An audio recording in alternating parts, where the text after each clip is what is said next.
आता राजूचाच विचार केला तर राजूचा जन्म 59 सालचा आहे आणि मी 54चा आहे. म्हणजे 5 वर्षाचा फारसा फरक.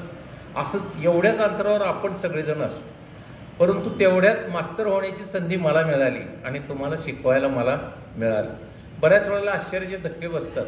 तुमच्या वर्गात बिरा होता, रुपना, मला आठवत नव्हता तो, परंतु ते तिन्ही भाऊ माझ्याकडे सल्ल्यासाठी आले होते की ज्युनियर कॉलेज काढायचं आहे फॅपटेकला, तर सर तुम्ही मार्गदर्शन करा. या कारणासाठी ते माझ्याकडं अपॉइंटमेंट घेऊन आले होते. मी तिघंजणे आल्यावर सन्मानानं त्यांना खुर्ची वगैरे द्यायला लागलो. तेवढ्यात बिरा आला आणि माझ्या पायाकडे म्हणलं साहेब तुम्ही का? त्यांना सगळे बिरासाहेब म्हणायचे. मी पण म्हटलं बिरासाहेब तर हो सर. म्हटलं मी तुमचा विद्यार्थी आहे.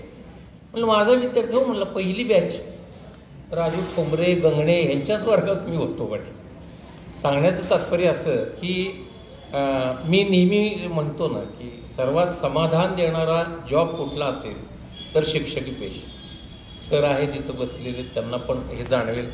बरेच शिक्षक आहेत तुमच्या बॅचमधले, कारण विद्यादानाचं तर एक चांगलं काम आपल्या हातून घडत असतंच, परंतु त्याबरोबर अनेक विद्यार्थी आणि त्यांचे आलेले वेगवेगळे अनुभव. माझ्याकडे तर इतके अनुभव आहेत विद्यार्थ्यांचे.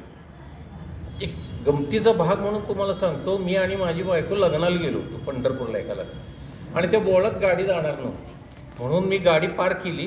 त्यावेळी मी स्वतःच ड्रायव्हिंग करत होतो आणि गडबडीत पाटलांचा निरोप आल्यामुळे मी आता ड्रायव्हिंग करत होतो. परंतु मी बायको निघालो तेवढ्या समोरनं साधारणपणानं माझ्यापेक्षाही म्हातारा वाटेल असा एक माणूस आणि त्याची बायको येत होती. मला बघितल्यावर त्या बायकोला म्हटला सर सर. माझ्या काही लक्षात आलं, पण समोर येऊन त्यानं माझे पाय धरले. मला म्हटलं ओळखलं? म्हटलं नाही. मग त्यानं सांगितलं काहीतरी 78-79 जे बॅचचा तो माझा विद्यार्थी होता. बायकोला सांगितलं हे आम्हाला बायोलॉजी शिकवायला.